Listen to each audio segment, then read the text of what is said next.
Assalamualaikum warahmatullahi wabarakatuh. Di sini kami dari kelompok 3 mata kuliah Ilmu Dasar Keperawatan 2 akan melakukan penyuluhan terkait malaria dan amoebiasis.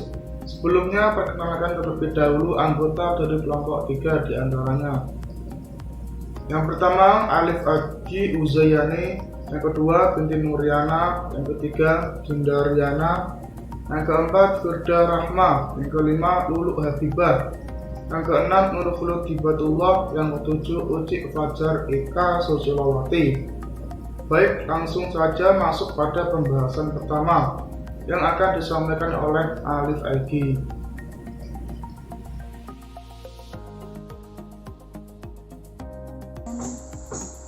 Penyebab penyakit malaria. Apa sih pengertian penyakit malaria itu? Penyakit malaria merupakan penyakit infeksi parasit yang bersifat akut maupun kronik, menyerang eritrosit dan ditandai dengan ditemukannya bentuk aseksual di dalam darah. Plasmodium protista eukaryotik yang ditularkan oleh nyamuk adalah penyebab utama dari penyakit malaria. Di dalam tubuh manusia, penyakit ini bersembunyi dan berkembang di dalam hati atau liver. Kemudian menginfeksi sel darah merah sehingga menyebabkan gejala seperti demam, menggigil, anemia, sakit kepala, dan pembesaran limpa.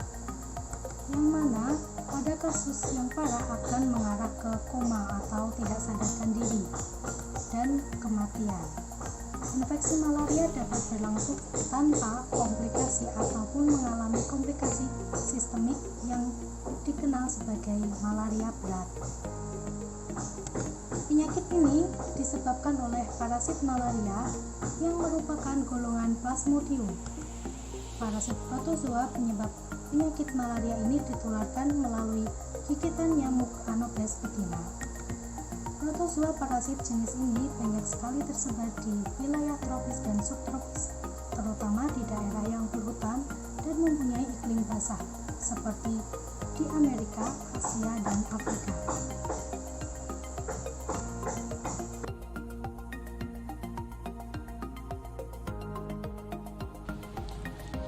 Baik, untuk pengobatan malaria yang pertama yaitu bertujuan untuk mencegah terhadap pemindahan parasit atau pemutusan rantai penularan. Kemudian untuk pengobatan malaria sendiri itu ada dua, ketika malaria pada tahap yang masih ringan dan pada tahap yang berat. Kemudian kalau pada tahap yang ringan, pengobatannya dilakukan dengan cara pemberian obat sesuai dengan gejala yang diderita oleh pasien. Seperti misalkan gejalanya demam, berarti kita memberikan obat demam dan memberikan edukasi seperti anjuran untuk minum air putih yang cukup, kemudian istirahat yang cukup. Jadi hanya dilakukan pengobatan rawat jalan.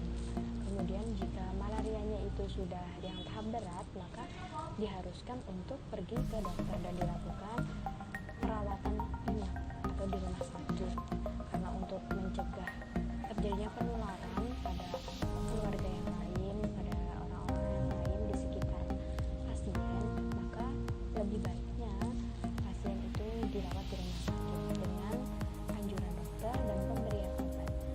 Kemudian untuk obatnya sendiri bisa diberikan tambahan seperti analgenik dan antipertik. Kemudian dalam pengobatan malaria terapi, antiplasmodium dan perawatan suportif sangat penting untuk mengurangi morbiditas dan mortalitas. Jadi untuk malaria sendiri, jika memang sudah berat, harus dirawat di rumah sakit dan menggunakan dan meminum obat yang sudah diresepkan oleh dokter. Jadi tidak bisa seanaknya sendiri.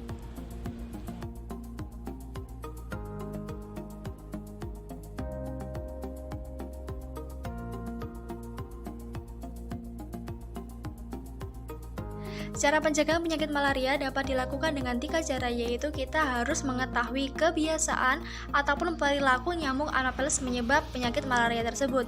Dan yang kedua, kita harus mengetahui di mana lokasi-lokasi ataupun tempat-tempat yang sekiranya dapat mendukung perkembangbiakan si nyamuk tersebut. Dan yang ketiga, kita harus menghindari tempat-tempat bersarangnya nyamuk. Dan untuk tindakannya yang dapat kita lakukan, tindakan pencegahannya, kita bisa, yang pertama, kita bisa memakai kelambu di tempat tidur, memakaikan kelambu pada tempat tidur supaya mencegah nyamuk-nyamuk tersebut masuk dan menggigit kita di waktu malam hari.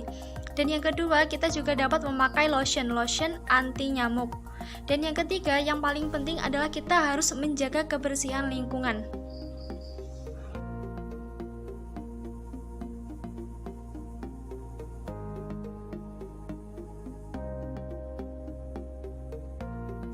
Amoebiasis merupakan infeksi yang disebabkan oleh amoeba, yaitu Entamoeba histolytica.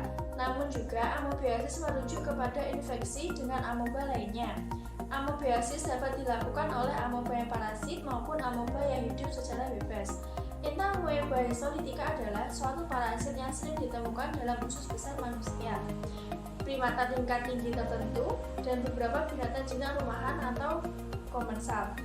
Sebagian besar kasus asimptomatik kecuali pada manusia tertentu, di antaranya binatang yang hidup dalam keadaan tertekan atau dalam keadaan yang tidak alamiah, misalnya primata di kebun binatang. Amoebiasis terjadi ketika parasit E. histolytica masuk ke dalam tubuh dan menetap di dalam usus. Berikut adalah cara penularan E. histolytica. 1. Mengkonsumsi makanan dan minuman yang terkontaminasi.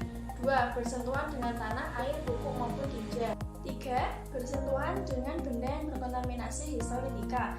4. Melakukan seks anal dengan penderita amoebiasis. Seseorang yang sering bepergian ke negara tropis atau daerah yang memiliki banyak kasus amoebiasis beresiko terinfeksi parasit ini. Jika sudah terinfeksi E. histolytica, beberapa faktor berikut dapat membuat infeksi jadi semakin parah, yaitu 1. Kecanduan alkohol, 2. Menggunakan obat kortikosteroid dalam jangka waktu yang lama, 3. Menderita kanker, yang keempat mengalami malnutrisi, dan yang kelima yaitu sedang hamil.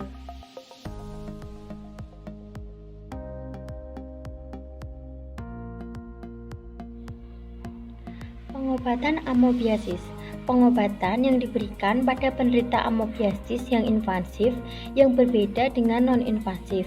Pada penderita amoebiasis non-invasif dapat diberikan paromisis. Pada penderita amoebiasis invasif terutama diberikan paromomisis. Pada penderita amoebiasis invasif terutama diberikan golongan nitromidazol yaitu metronidazol. Obat lain yang dapat diberikan adalah tinidazol, sekdidazol, dan ornidazol.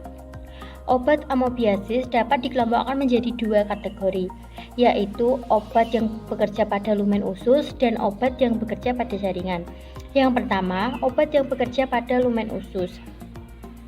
Obat yang bekerja pada lumen usus dibagi menjadi 3. Yang pertama, paromisis atau humatin. Yang kedua, diloxanid, furoat atau furamid, entamisol. Yang ketiga, iudoquinol atau iudoxin. Yang kedua, obat yang bekerja pada jaringan. Obat yang bekerja pada jaringan dibagi menjadi 3, yaitu yang pertama, emetin hidroklorida. Yang kedua, metronidazol atau golongan nitromidazol. Yang ketiga, kloroquine.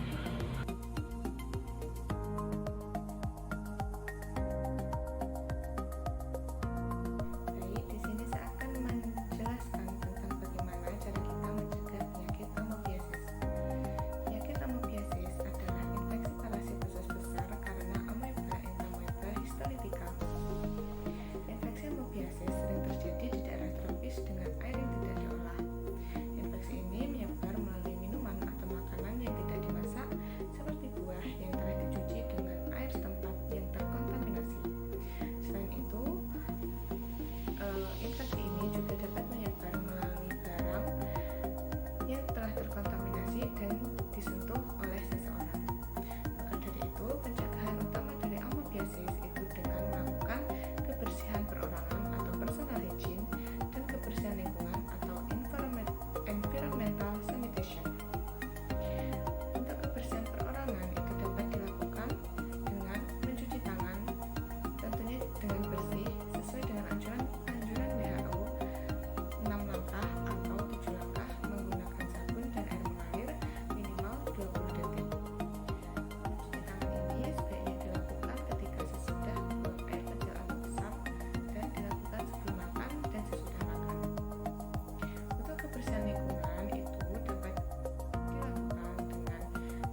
sampaikan untuk cara-cara mencegah penyakit amoebiasis. Untuk selanjutnya akan saya kembalikan kepada moderator. Terima kasih.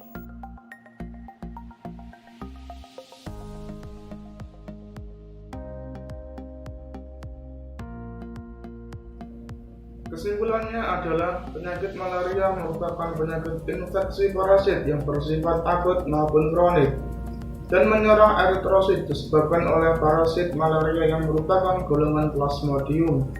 Parasit protozoa penyebab penyakit malaria ini ditularkan melalui gigitan nyamuk.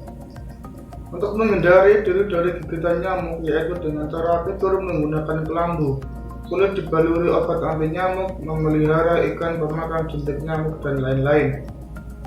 Cara pengobatan dapat dilakukan dengan cara pemberian obat anti malaria atau dengan resep dokter, memberikan obat tambahan seperti analgetik dan antidiuretik. Amoebiasis merupakan infeksi yang disebabkan oleh amoeba yaitu Entamoeba histilotica. Entamoeba histilotica adalah suatu parasit yang sering ditemukan dalam usus besar manusia, primata tingkat tinggi tertentu, dan beberapa binatang jinak dan komersial. Untuk pencegahan amoebiasis paling utama adalah pada kebersihan perorangan atau personal hygiene dan kebersihan lingkungan atau environmental sanitation. Pengobatan yang diberikan pada penderita amoebiasis yang invasif berbeda dengan non-invasif. Pada penderita amoebiasis non-invasif dapat diberikan paromisin, sedangkan penderita amoebiasis invasif terutama diberikan paromisin. Pada penderita amoebiasis invasif diberikan golongan nitroimidazole yaitu metronidazole. Obat lain yang dapat diberikan adalah tinidazole, secnidazole, dan orinidazole.